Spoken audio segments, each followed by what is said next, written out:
തുർക്കി നമ്മുടെ ശത്രു പോലെയാണ് ഇപ്പോൾ ഇന്ത്യയുടെ. കാരണം നമ്മുടെ ശത്രു രാജ്യമായ പാകിസ്ഥാന് ആയുധങ്ങൾ നൽകി ഇന്ത്യയെ ആക്രമിക്കാൻ സഹായിച്ചവരാണ് തുർക്കിക്കാർ.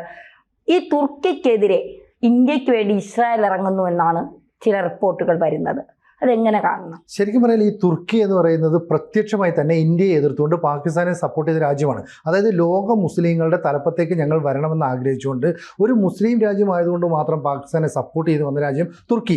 ഈ തുർക്കിക്ക് കർശനമായ നിയന്ത്രണങ്ങൾ, കർശനമായ എതിർപ്പുകളൊക്കെ നമ്മളിപ്പോൾ പ്രകടിപ്പിച്ചു തുടങ്ങി. നമ്മൾ ആദ്യം തുർക്കിയിൽ നിന്ന് ഇറക്കുമതി ചെയ്ത ആപ്പിളിനെ അങ്ങ് നിർത്തി, ഇങ്ങോട്ടേക്ക് ഇറക്കുമതിയായിട്ട് വരണ്ട എന്ന് പറഞ്ഞാൽ ഒരു വർഷം 1000 മുതൽ 1200 കോടി രൂപയുടെ നഷ്ടമുണ്ടാകുന്നു.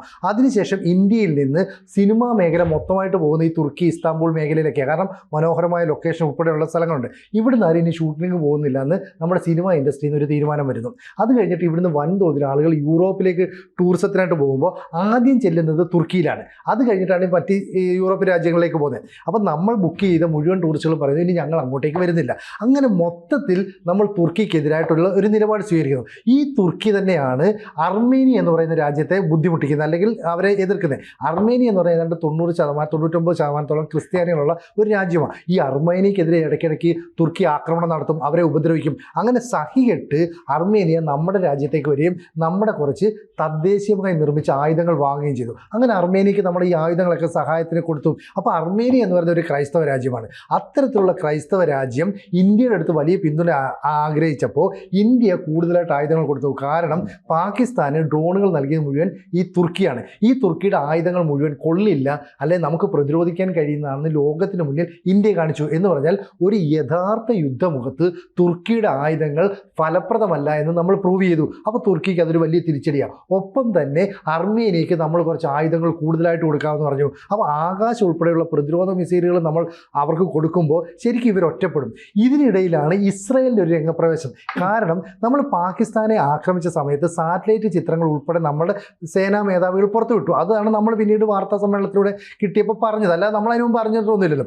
സ്വാഭാവികമായിട്ടും അന്ന് ഇവയൊക്കെ നിരീക്ഷിച്ചത് ഇസ്രായേലിൻ്റെ കൂടെ സഹായത്തോടെയുള്ള സാറ്റലൈറ്റ് ഉപഗ്രഹങ്ങളുടെ ഒരു പിന്തുണയിലായിരുന്നു. അപ്പോൾ ഇസ്രായേൽ എല്ലായ്പ്പോഴും നമുക്കൊരു പിന്തുണയുമായി സഹായവുമായി നിൽക്കാറുണ്ട്. ഇപ്പോൾ കാർഗിൽ വാർ നടന്ന സമയത്ത് നമ്മുടെ പട്ടാളക്കാരെ മുകളിൽ നിന്ന് ആക്രമിച്ചപ്പോൾ നമുക്ക് തിരിച്ചടിക്കാൻ മാർഗമില്ലാതായിപ്പോയി. അന്ന് അമേരിക്കയോട് സഹായം ചോദിച്ചപ്പോൾ അവർ തന്നില്ല. അപ്പോൾ അതൊക്കെ നമ്മൾ ഇസ്രായേലിനോട് ചോദിച്ചു. ഇസ്രായേൽ പറഞ്ഞു അതിനെന്താ, ഞങ്ങളുടെ GPS സംവിധാനം തരാമെന്ന് പറഞ്ഞു. അന്ന് മുതൽ തന്നെ ഇന്ത്യയുമായിട്ട് കൂടുതൽ ബന്ധം ഇസ്രായേലിനുണ്ട്.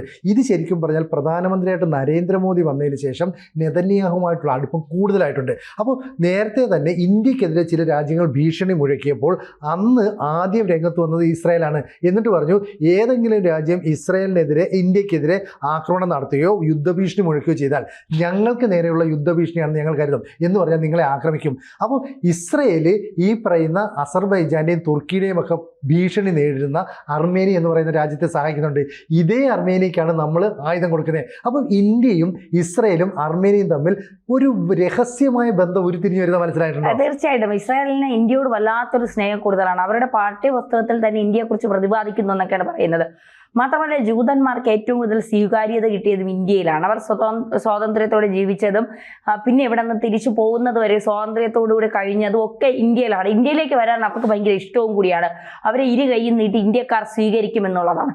അപ്പോൾ അങ്ങനെയുള്ള ഇസ്രായേൽ ഇന്ത്യക്കൊപ്പം നിന്നുകൊണ്ട് തുർക്കിക്കെതിരെ ഒരു നിലപാട് സ്വീകരിച്ചാൽ അത് തെറ്റു പറയാൻ കഴിയില്ല. കാരണം ഇന്ത്യയോട് അത്രമാത്രം അടുപ്പമാണ് ഇസ്രായേലിന്, പ്രത്യേകിച്ച് ഇപ്പോഴത്തെ ഇസ്രായേൽ പ്രധാനമന്ത്രിയായ ബെഞ്ചമിൻ നെതന്യാഹുവിന്.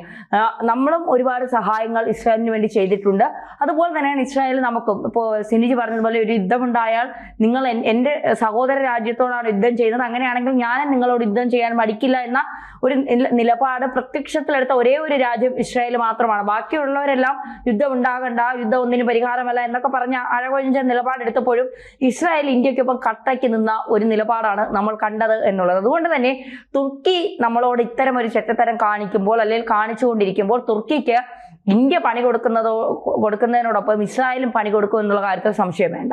ശരിക്കും പറഞ്ഞാൽ ഇപ്പോൾ ഇസ്രായേൽ ഇത്തരത്തിലൊരു നിലപാടെടുക്കാൻ മറ്റൊരു കാര്യങ്ങളുണ്ട്. കാരണം അമേരിക്ക ഇസ്രായേലിൽ നിന്ന് ഏതാണ്ടാകുന്നു. അപ്പോൾ ഡൊണാൾഡ് ട്രംപ് എന്ന് പറയുന്ന ഭരണാധികാരി ഇപ്പോൾ ഗൾഫ് രാജ്യങ്ങളുമായി കൂടുതൽ അടുക്കുന്നു. അതായത് സൗദി അറേബ്യയിലെ ഭരണാധികാരിയായ മുഹമ്മദ് ബിൻ സൽമാൻ രാജകുമാരൻ, അദ്ദേഹവുമായിട്ട് കൂടുതൽ അടുക്കുന്നു.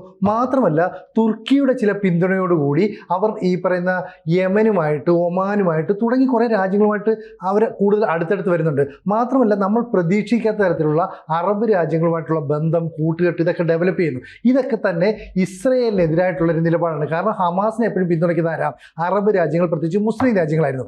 ഇവിടെ ഇറാനായിരുന്നു നേരത്തെ പിന്തുണച്ചുകൊണ്ടിരുന്നത്. അപ്പോൾ ഡൊണാൾഡ് ട്രംപ് ഉള്ളത് കൊണ്ട് തന്നെയാണ് ഈ ഇസ്രയേലിന് നേരെ മറ്റ് അറബ് രാജ്യങ്ങളൊന്നും കൈവക്കാതിരുന്നത്. ഇപ്പോൾ പതുക്കെ ഈ Saudi Arabia, Bahrain, Kuwait, Iraq തുടങ്ങിയ രാജ്യങ്ങളൊക്കെ തന്നെ ഏതാണ്ട് ഒരു എതിർപ്പ് പ്രകടിപ്പിക്കുന്നു. മാത്രമല്ല എർദോഗൻ എന്ന് പറയുന്ന തുർക്കിയുടെ ഭരണാധികാരി കൃത്യമായിട്ട് ട്രംപിനെയൊക്കെ സ്വാധീനിക്കാൻ ശ്രമിക്കുന്നു. ഇതെല്ലാം കൂടെ കൂട്ടി വായിക്കുമ്പോൾ എന്ത് പ്രശ്നം പറ്റുന്നു എന്ന് പറഞ്ഞാൽ സിറിയ എന്ന് പറയുന്ന രാജ്യവുമായിട്ട് അമേരിക്ക അടുക്കുന്നു. അപ്പോൾ സിറിയയ്ക്ക് എത്രയോ വർഷമായി അമേരിക്ക ഉപരോധം ഏർപ്പെടുത്തിയതാണ്. 25 വർഷമായിട്ട് ഒരു സിറിയൻ പ്രസിഡന്റും അമേരിക്കൻ പ്രസിഡന്റും തമ്മിൽ കൂടിച്ചേർന്ന് ഒന്ന് കാണുക പോലും ചെയ്തിട്ടില്ല. ആ പ്രശ്നങ്ങളെല്ലാം തന്നെ രമ്യമായി പരിഹരിക്കാൻ സൗദിയുടെ ഇടപെടലിലൂടെ സാധിച്ചു. അതുകൊണ്ട് തന്നെ ട്രംപ് പറഞ്ഞു, ഈ സൗദിയിലെ രാജാവ് ഭയങ്കര സംഭവമാണ്, ഭയങ്കര കാഴ്ചപ്പാടുള്ളതാണ്, ഭയങ്കര ടെക്നോളജി ഒക്കെ ഉള്ളതാണ്. ഇതെന്തിനാണ് ഈ പറയുന്നത്? ഇസ്രയേലിൽ നിന്ന് അകലാൻ വേണ്ടി. അപ്പോൾ ഇതേ ഇസ്രയേൽ ഇന്ത്യക്ക് സഹായവുമായി വരുന്നു. ഇതേ ഇസ്രയേൽ ഞാൻ നേരത്തെ പറഞ്ഞ അർമേനിയക്കും സഹായമായിരുന്നു. അപ്പോൾ അർമേനിയെ ഭീഷണിപ്പെടുത്താൻ ഇനി അസർബൈജാനോ അതല്ലെങ്കിൽ തുർക്കിയോ ശ്രമിച്ചാൽ ശക്തമായ ആക്രമണം നടത്താൻ ഇന്ത്യ തയ്യാറാകും. ഇന്ത്യ തയ്യാറാകുമെന്ന് പറഞ്ഞാൽ ഇന്ത്യയുടെ വ്യോമ പ്രതിരോധ സംവിധാനങ്ങൾ നൽകും. അമേരിക്കയുടെ ഉൾപ്പെടെ വ്യോമ പ്രതിരോധ സംവിധാനങ്ങളും ആയുധവുമുള്ള ഇസ്രയേലും അവിടെ സഹായത്തിനെത്തും. ചുരുക്കം പറഞ്ഞാൽ ഇസ്രയേൽ ഒരു കൈ സഹായം അർമേനിയയ്ക്ക് കൊടുക്കുന്നു, മറു കൈ സഹായം ഇന്ത്യക്ക് വരുന്നു. അപ്പം ഇന്ത്യ അർമേനിയയ്ക്കും ആയുധം കൊടുക്കുന്നുണ്ട്, ഇസ്രയേലുമായിട്ടുള്ള പഴയ ബന്ധം കൂടുതൽ ദൃഢമാക്കി ചെയ്യുന്നുണ്ട്. ശരിക്കും പറഞ്ഞാൽ അമേരിക്ക ഏതാണ്ട് നമ്മളിൽ നിന്ന് അകന്നു തുടങ്ങി. അത് തന്നെയാണ് ഇസ്രയേലിൽ നിന്ന് അകന്നത്. അതുകൊണ്ടാണ് അമേരിക്ക പിന്നീട് പാകിസ്ഥാനെ ഒന്ന് സപ്പോർട്ട് ചെയ്യുന്ന അല്ലെങ്കിൽ വെടിനിർത്തലിന് വേണ്ടി മുൻകൈ എടുത്ത് നിലപാട് സ്വീകരിച്ചത്. അപ്പം നമ്മൾക്ക് അറിയാം അമേരിക്കയുടെ തന്ത്രം. കാരണം ട്രംപിന് ഇന്ത്യയിലെ ഭരണത്തെ അട്ടിമറിക്കാനോ അതിനൊന്നും താല്പര്യമില്ല. പക്ഷേ സൈനികപരമായി, സാമ്പത്തികപരമായി ഇന്ത്യ വളരുന്നത് അവർക്ക് അത്ര ഇഷ്ടമൊന്നുമല്ല. ഇതുപോലെ തന്നെയാണ് ഞങ്ങളാണ് ഇസ്രയേലിന് എല്ലാ സഹായം ചെയ്തത്, ഞങ്ങൾ ഇസ്രയേലിന് വേണ്ടി ഇറാനെ ആക്രമിച്ചു, ഇനി ഞങ്ങൾ അത്തരം ആക്രമണത്തിലില്ല. ഇസ്രയേൽ പോലും അറിയാതെ ഇറാനുമായിട്ട് ഞങ്ങൾ ആണവ കാര്യത്തിൽ ചില ചർച്ചകൾ നടത്താൻ പോകുന്നു. ചുരുക്കം പറഞ്ഞാൽ ട്രംപിൻ്റെ നിലപാട് അല്ലെങ്കിൽ അമേരിക്കയുടെ നിലപാട് മുസ്ലിം അനുകൂല രാജ്യങ്ങൾക്ക് വേണ്ടിയിട്ടുള്ളതായി മാറുന്നു. അപ്പോൾ ജൂതരാജ്യമായ ഇസ്രയേലിനെ അവിടെ ഏതാണ്ട് അവഗണിക്കുന്നു. അതുപോലെ തന്നെ അർമേനിയ എന്ന് പറയുന്ന മറ്റൊരു രാജ്യമുണ്ട്, ക്രൈസ്തവ ഭൂരിപക്ഷമുള്ള രാജ്യം. ഇപ്പോൾ ഈ രണ്ട് രാജ്യങ്ങൾക്കും സഹായമായി ചെല്ലുന്നത് എന്താ? ഒരു മതേതരത്വ രാഷ്ട്രമെന്ന് നിലകൊള്ളുന്ന ഇന്ത്യയാണ്. അപ്പോൾ ഇന്ത്യ ഇസ്രയേലുമായിട്ട് അടുക്കുന്നു, അമേരിക്കയുമായിട്ട് ഏതാണ്ട് ഒരു ഡിസ്റ്റൻസ് കീപ്പ് ചെയ്യുന്നു. ഇസ്രയേൽ അമേരിക്കയിൽ നിന്ന് അകലുന്നു, ഇന്ത്യയുമായിട്ടുള്ള ഒരു ബന്ധം ദൃഢമാക്കുന്നു. ഇത് തന്നെയല്ലേ അർമേനിയയുമായിട്ട് നടക്കുന്നത്, ഒരു കൂടിക്കാഴ്ച നടക്കുന്നു. അപ്പോൾ ചുരുക്കം പറഞ്ഞാൽ ഇസ്രയേലും അർമേനിയയും ഇന്ത്യയും തമ്മിലൊക്കെ തന്നെ ഒരു നല്ല ബന്ധം ഉരുത്തിരിഞ്ഞ് വരുന്നുണ്ട്. ഇത് പാകിസ്ഥാനെ അതുപോലെ തന്നെ ചൈനയൊക്കെ ഭയാശങ്കരാക്കുന്നുണ്ട്. ഒപ്പം തന്നെ ഇവർക്ക് സഹായവുമായിട്ട് ഒരുപക്ഷെ താലിബാൻ ഭരണകൂടം വരും. ഈ താലിബാൻ ഭരണകൂടം വരിക എന്ന് പറഞ്ഞാൽ അമേരിക്കയെ പോലും വിറപ്പിച്ച ടീമാണ് ഈ താലിബാൻ എന്ന് പറയുന്നത്. അങ്ങനെയുള്ള താലിബാൻ ഈ പറയുന്ന ഇസ്രയേലിൻ്റെ ഒക്കെ കൂടെ, ഇന്ത്യയുടെ ഒക്കെ കൂടെ, അർമേനിയയുടെ കൂടെ വന്നാൽ തുർക്കിയും സിറിയയും ഒക്കെ നിക്കറും കൈപ്പിടിച്ചുകൊണ്ട് ഓടേണ്ട അവസ്ഥ അല്ലേ? തീർച്ചയായിട്ടും ഇസ്രായേലിനെ സംബന്ധിച്ചിടത്തോളം ഇന്ത്യയെ ചേർത്ത് പിടിച്ചുകൊണ്ട് തുർക്കിക്ക് പണി കൊടുക്കാൻ ഇസ്രായേൽ തുനിഞ്ഞിറങ്ങിയാൽ അത് തുർക്കിയുടെ പതനം കാണുമെന്നുള്ള കാര്യത്തിൽ സംശയം വേണ്ട.